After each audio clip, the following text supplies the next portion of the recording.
Welcome to the Brutally Honest MMA show. For combat sports, the only place to go. Well, as in key, no it doesn't get better. Bringing MMA fans across the world together. The voice of the people, hard hitting, true talking. Real questions asked by the fans when they call in. Weekly MMA news you just can't miss. Potential matchups and post-fight analysis. From UFC to Brave and 1FC to Bellator. Discussing every man and woman going to war. Even grappling events like ADCC to Polaris and grappling industries. So here's to the fighters, the fans and the game. Here's to the blood, sweat and tears and the fame. And here's to Az and Key, you ready to go on the Brutally Honest MMA show. Welcome to the Brutally Honest MMA show. I'm Az and this is my co-host Key. How are you doing? Going, Az? Yeah, not too bad, mate. Not too bad. So this week a lot's happened. And we did have a main event on the weekend, Lewis versus Blaydes, but last minute cancellation on that one due to Curtis Blaydes getting coronavirus. And now we've got Smith stepping up for the main event, and that's Smith versus Clark, is it? What do you think about that? What, with the Blaydes and Lewis? Gutted about that, really. If that sort of made the fight night, then obviously because it was main event, but it's not just that. It's what Lewis brings to the build up, like the press conference, like the weigh-ins beforehand, and that's what I look forward to, like the weigh-ins when Lewis is fighting. If he wins, the post-fight interview afterwards, that's always fun.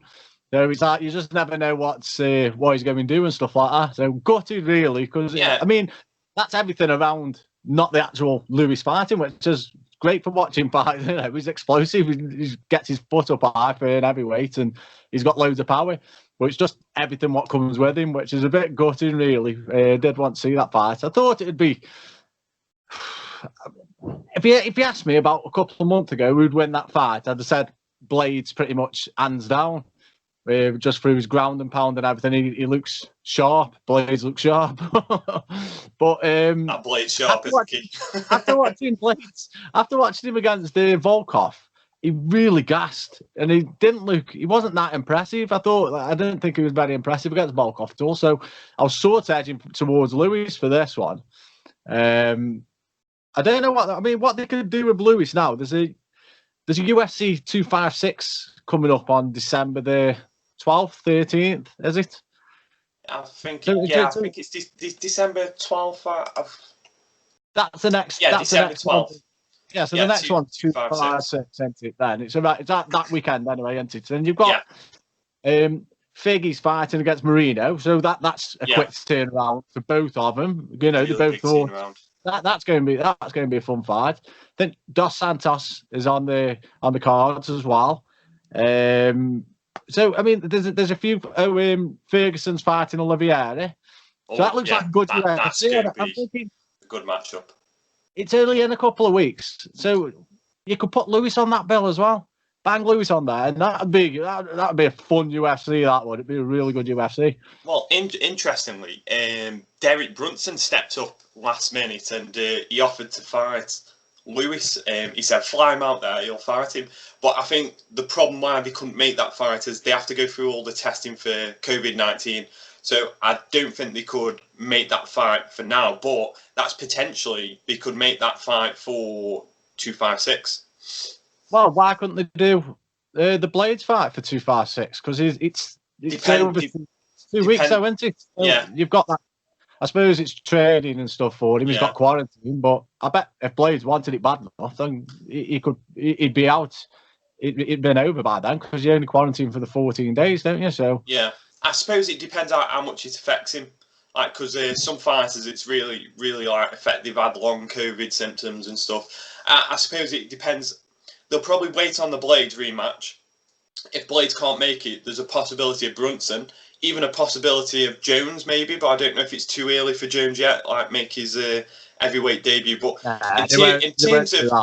in terms of the heavyweights, I think 2021 is going to be the year of the heavyweights. I mean, you've got Overeem, he's fighting Volkov next is it January, February.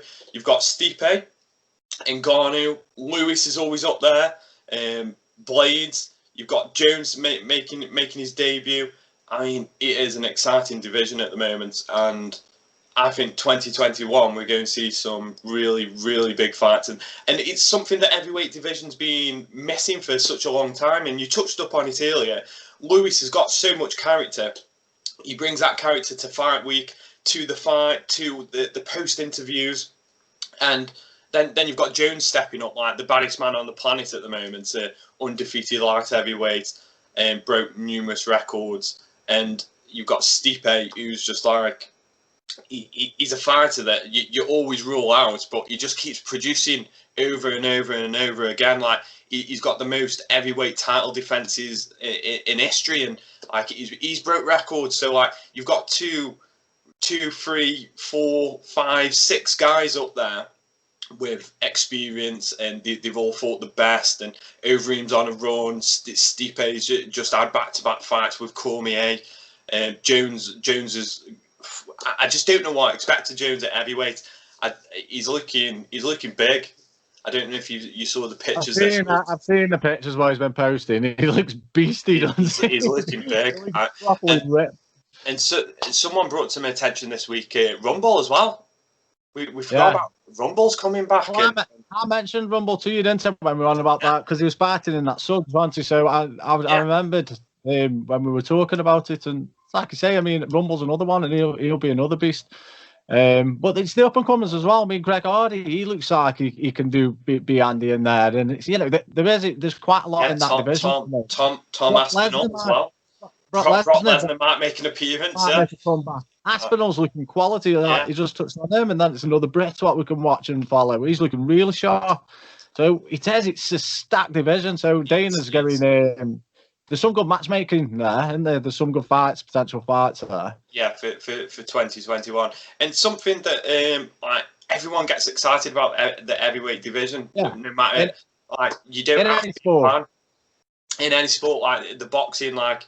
You don't have to be an hardcore boxing fan to get interested in the heavyweight fights. And finally, I think this is something the UFC have been waiting for such a long time. And it's never quite materialised. Like, you had Brock Lesnar coming into it, and they got on the verge of it, but it never surpassed that level. And then just as Brock Lesnar was gaining some momentum, Kane came into the show. But then Brock left, and then Kane was getting the momentum. Then Kane had injuries, and it's just never took off. Like the heavyweight division has been one of those divisions where it's never quite took off, and it's always been like light heavyweight or middleweight or welter, even lightweight. But now, finally, the year of the heavyweights is coming, and I'm excited. I'm pumped for it. I mean, that's just the heavyweights. I mean, you got to think there's still shitloads stacked all through the other weights as well. So I mean, you could potentially have like a UFC every week, like what sort of are doing now for catch up. You could do that. You can do it because there's enough interest there throughout the divisions. I mean, you've got a lot of people, obviously the ones who aren't even ranked, so they won't go and want fights. You've got to get through the rankings, so they're going to want like 3 or 4 fights a year. Just give it to them and just keep up this MMA every week. It's quality. I'm loving it. Yeah, I'm loving it. Like even the fight nights at the moment are just they've stepped up another level, because I think what I read something about the roster in the UFC is never been as big. Like the roster, like the amount of fighters on the books, it's never been as big. And this year, I think they've taken in the biggest influx of fighters than any other year, because they've got Contender Series constantly running, and they're signing fighters on that. And then they've got Cage Warriors is it's like a feeder organization now for the UFC, and they've got 1 or 2 different feeder organizations. They've just signed Mason Jones, who's looking quality. He's brilliant, absolutely brilliant. And there's just like a new wave of top fighters that we just haven't seen this level before. And plus, you've got Tough as well as that's starting again, isn't it? So I mean, you always get some come through there. I'm just actually looking at the schedule, and it's pretty much every week. I mean, we've got this weekend, 28th. Then next weekend, December 5th, 12th, December 12th, December 19th, January 16th, January 23rd, January 30th. It's just sacked. Like, it's been like that for a while, though, hasn't it? It has been. He's been doing show after show after show, which is it's good for the fans. The weekly shows up until April, by the looks of it, at the moment. So, and then on top of that, we're going to have the Ultimate Fighter back, and we've got Contender Series. Plenty watch. Plenty watch. Just a quick touch up on this. What are you thinking about the Mike Tyson fight tonight? Oh, it's an absolute joke. Yeah.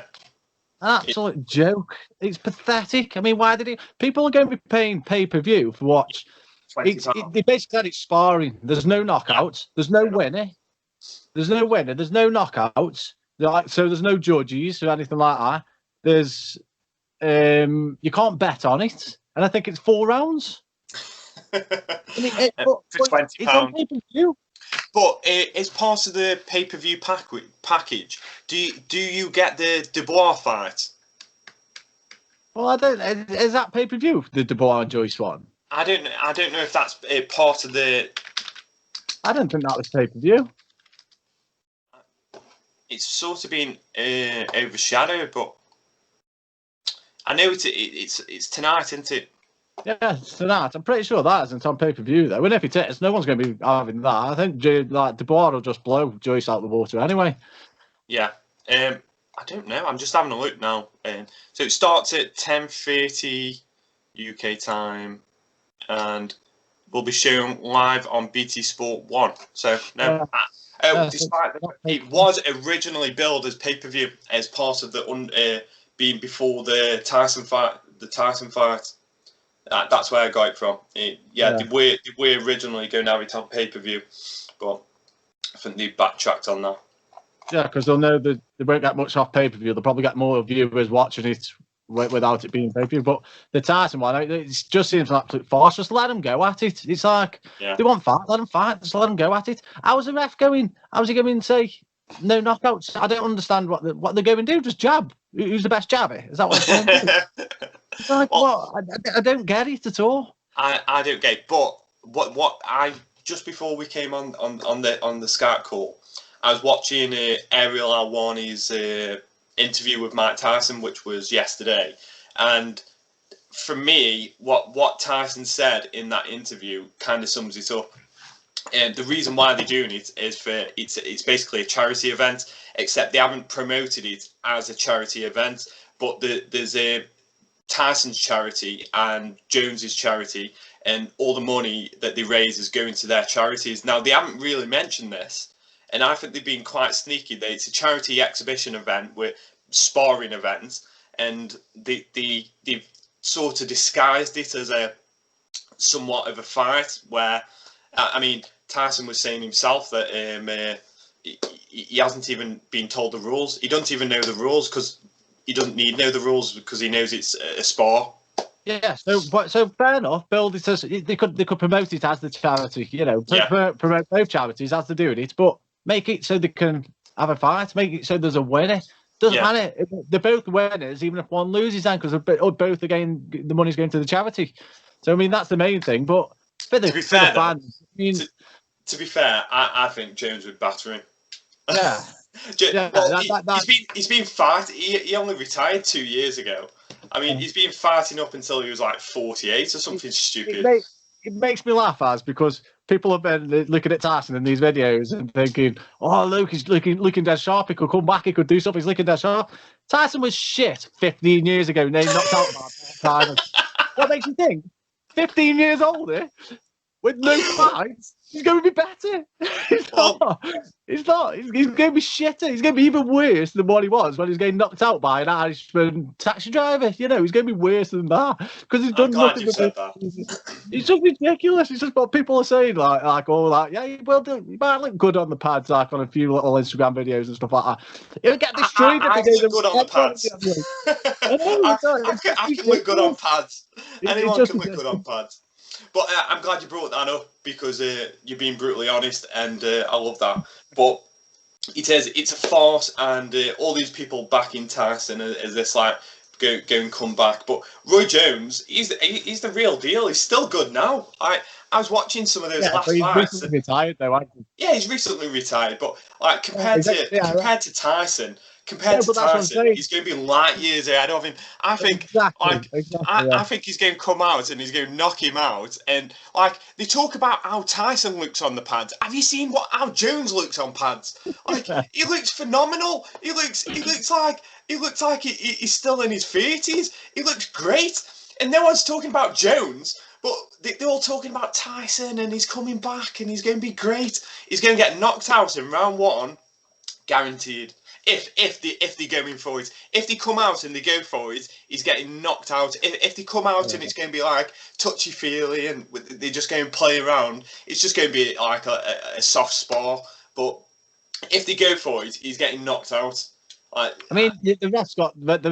I don't know how you're going to judge it because if they won't go for it, they're going to go for it. So if the ref, it's the ref who's saying no knockout. So we're supposed to jump in before there's a potential one. But if they think, fuck it, I'm going to go a bit harder, then I don't know. I won't be wasting my money watching that and staying up watching that anyway. It'll be interesting to see what happened. But I don't. It's a bit of a farce, but. If it's for charity, I suppose at least there's something good coming out of it. But there's something good coming out of it. I mean, you can't argue that. But what I think they've done where they've been quite sneaky is they've sort of promoted it as if there's a potential fight there, and I don't think there's going to be a potential fight. And if they come out and they try and knock each other out, yeah, fair dues. But the rules are saying otherwise.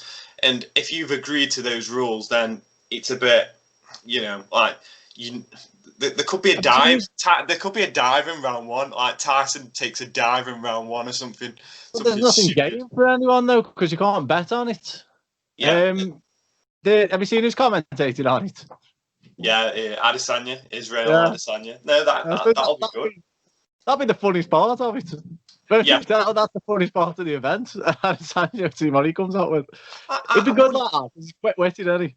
Yeah, I'm wondering it doesn't make much sense out of all the boxers that they could have got to commentate. They've gone over to MMA and got Adesanya. But interestingly, I was looking at something and ESPN did a popularity poll basically, like who's got the most fame, the popularity, and they did a top 10, and Adesanya came out on top, so he's looking like a big name at the moment, so that's probably why they went for that one. And on tonight's fight card for the UFC, we have got Smith versus Clark. What do you think about that? I think it's a good opportunity for Smith. His main event again, which probably undeserved at this point, but you've got to take the opportunities if they come your way. Why not? I mean.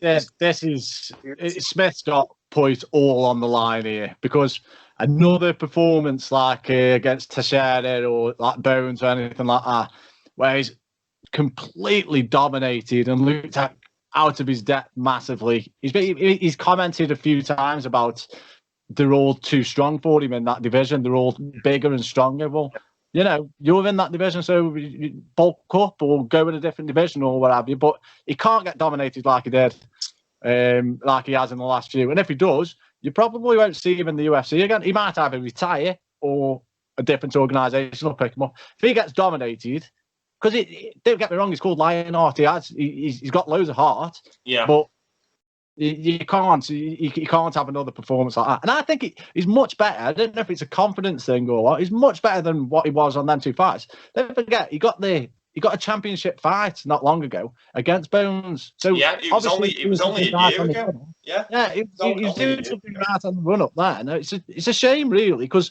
he's quite a humble guy. I do like him. I mean, I quite like Anthony Smith. And it was quite interestingly, after the Jones fight, he came back and beat Gustafsson. Yes. I need a drink. Hang on. So yeah, he beat him, and after that fight, and then he lost 2 on the bounce. So I don't know. he needs a win. He's the manner of the loss, and that's what you look at, and then you just and the things what he's coming out and saying afterwards, they don't look promising. I'd like him come out and have a, and I think we'll see a different one. I think he'll be fighting for his career, to be honest with you, tonight. And I hope he is. And if there's anything less than that, then you probably won't even see him in the UFC. Honestly, I do believe that you won't see him again in the UFC. No, yeah, I think you're possibly right on that one. Unless it's like some weird split decision loss, and he had an amazing fight, and he put on his manner.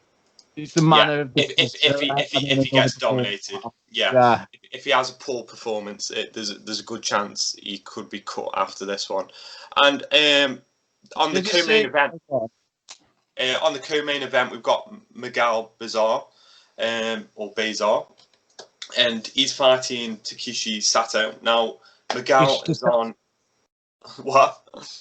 Takeshi's Castle. Takeshi's Castle, and Miguel's on a 9-fight winning streak, and he's looking a beast. He's knocking people out left, right, and centre. I think he's got like a 90% finishing rate at this point. And why that's interesting is because he's a grappler. He's a jiu-jitsu guy. That's his bread and butter. And yeah, for a jiu-jitsu guy come out and be knocking people out and not submitting them, that's making a statement. That's a massive statement, and he's in the worrying for the opponents, isn't it? Because they're thinking, well, do we stand with him? I can't stand with him because he's knocking people out. It's like, say, he's an undefeated dude. And then if you go to the ground or try and do anything like that, he's a BJJ specialist, so it's a tricky one for train for. He is a tricky one because what do you do against someone like that? Going away on the feet, then he's going to try and use his BJJ, isn't he? So it's like he's going to have different things in his arsenal depending on how the fight's going. If it's not going his way on the ground or anything like that, he can try and get it back up, stand and bang. If it's not going away on the feet, then he can try and get it down and do some like submissions and stuff. So it's good thing having your locker. Well, yeah, I mean, he's one to watch, one for the future. I mean, he could go 10-0 this weekend, and that would be his third fight in the UFC. So he's one to watch in the welterweight division. And then another fighter that I quite like I'm a fan. Spike Carlisle. He's a flashy fighter. He likes his spinning elbows, his spinning back kicks. He's a flashy fighter, and he's fighting tonight. And I watch him. I think he's one to watch as well. He did lose. The fun fights. Yeah. I don't mind if they lose. It's like you never know what's going to happen. I love it when they attempt like crazy things and they'll do mental forward rolls for no reason. It's funny. It's good to watch. It's entertaining to watch. And if you lose a few in a row, they'll still keep you on because people like watching that kind of stuff. Yeah. So maybe if you're not the best fighter in the world, or have you, and you probably would be on the game cut, you might be thinking, well, do some weird moves and it'll keep people interested, won't it? Yeah, I mean, his last fight, he did lose his last fight, but it was a decision loss. It wasn't like it was a massive battering or it was one-sided, which is quite unusual because he is a finisher. So he's one to watch tonight, and he's fighting it. I think he's usually a lightweight, but I think he's fighting at featherweight for this fight. So that's one to watch. I was have you seen what Mokaev said this week? No, I might have missed that. He's done an interview. He done an interview this week, and he says he wants a fight in February, and then he wants to fight for the Brave title. He basically wants the February fight to be there isn't an interim belt in Brave, and he says he wants this one to be an interim belt. Create one. Next fight, he wants to fight for the title, for the flyweight title in Brave, and become the youngest Brave champion, and then go on to the UFC and become the youngest UFC champ. And it's all part of his 3-year plan. That's what he said. So it's like that's why he isn't messing about. He's having fight after fight, turning him over, isn't he? Yeah. And he doesn't want to go through. So hopefully we'll see him again in February. Then he's gonna. Like I say, that's his plan. That's what he said. The next 3 years, February, and then fight for the title, be the youngest brave one, go to the UFC, probably try and be the youngest champion there. And he's got 3 years, do it. And we've been singing his praises for a while now, haven't we? And he can definitely 100% do that. Well, interesting you brought that up, because I did want to mention, you're right on that, but there's another flyweight who is coming up the ranks. He's in Cage Warriors, and he's got a big fight coming up on December 12th. It's Jake Hadley, and he's one of the top flyweights outside of the UFC at the moment, along with Mokaev, both in different divisions at the moment. And he's fighting Luke Shanks, and Jake Hadley is also undefeated at flyweight. And I think we've got later down the road, if Jake Hadley beats Luke Shanks, there's a possibility he's going to get noticed by the UFC as well. And I think that there's a potential for one of the biggest British fights in the history of the sport, Jake Hadley versus Mokaev. I think. Yeah, but that's down the line, though, isn't it? Yeah, further down the line, I think that would be one of the best fights that they could make. I mean, it's one of them fights that I don't want to happen too soon. I'd like to see for the title. I'd like whoever. If they both get up there, I'd like them to. I'd love it be a title fight, a 5-round title fight between them two. Like they both monsters, and it's good because at one point the flyweight division was on the brink of closure. I mean, back when DJ was the champ, and the Dana wasn't pushing the division, and then. As soon as DJ left, it seems like they've given it a big, massive push. Well, up until I think just when Cejudo became champion, I think they were on about closing it, and that's why they sent TJ to fight him, didn't they? Because they wanted TJ beat Henry, and I think they would close the division, and I think Henry saved the day, and I'm glad he has, because I think we've got some of the best upcoming fighters in Europe coming up in those divisions, flyweight and bantamweight. I mean, Mokaev can fight at both. I think he's a natural flyweight, but I think he can fight at bantam. Same with Jake Hadley, and there's another British fighter, Luke Shanks, and we've got quite a lot of fighters coming up in those divisions, and I think they'll be all three of them will be up in the top 5 in that division someday.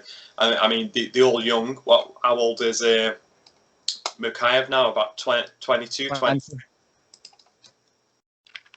What's that? No, I think he's only 20, isn't he? 20? Yeah, 20 years old. I mean, it's insane. Like just to even think about it, like his dream. I think his dream is to be the youngest UFC champion, and he's well on the way for that. I mean, yeah, at 20 years old, he is going to be a champion. Just touching back on what you're on about there with Demetrius Johnson and stuff. Probably the best thing happened to that division was when DJ lost and ended up leaving, because he was destroying that division, wasn't he? I mean, it probably would have shut because of him. I mean, it was like it was a bit not boring because it was only him and there was no one else. Whereas as soon as he went, as soon as he lost to Cejudo and stuff, it's opened it up, and then all of a sudden you're getting all these beasts in there. Yeah, but, I mean, I'm not taking it away from DJ. I mean, that finish, what he did that time, was one of the greatest finishes I've ever seen. Do you remember when he caught the armbar, when he flung him up, and that? Oh, it was brilliant. It's insane. But now I think it sort of weirdly helped the division by him leaving. It has. I mean, I do play it back in my head and think, would it have naturally got better because divisions change, don't they? As you get new fighters coming up, but what is it? Is it a promotional thing, or was it a lack of talent? And I just can't quite. I think it was a mixture, if I'm honest. I think it was a mixture of promotion and the lack of talent as well. At the time, I don't know if it was a lack of talent as such. More like DJ was just so good that he made everyone sort of average. But I mean, as just the numbers when DJ was fighting was so low, weren't they? Like on the pay-per-view and stuff like that. And that's where Dana was getting at. I think it'd been different if DJ was in the division now. It'd be different because it's sort of more alive now, whereas it wasn't then. So even though DJ was doing these amazing things and going on, I think he was won 10 in a row as champ or something like that, and doing amazing finishes, still wasn't pulling in the numbers. Don't know if it's personality, if it was what, but it's a strange one. I'd like to see him come back, to be honest with you, and come back to the stat division. Well, quite interesting though. Like I was talking about this because on last week's UFC 255, it was quite interesting that obviously the main event was the flyweight championship, Figueiredo versus Perez. Now he into flyweight, lad. Figueiredo, he's a beast. He's massive. He is a big. Power one he's got as well. He is a big flyweight, but in comparison, like where was the number one ranked guy fighting? He was on the prelims. Brandon Moreno.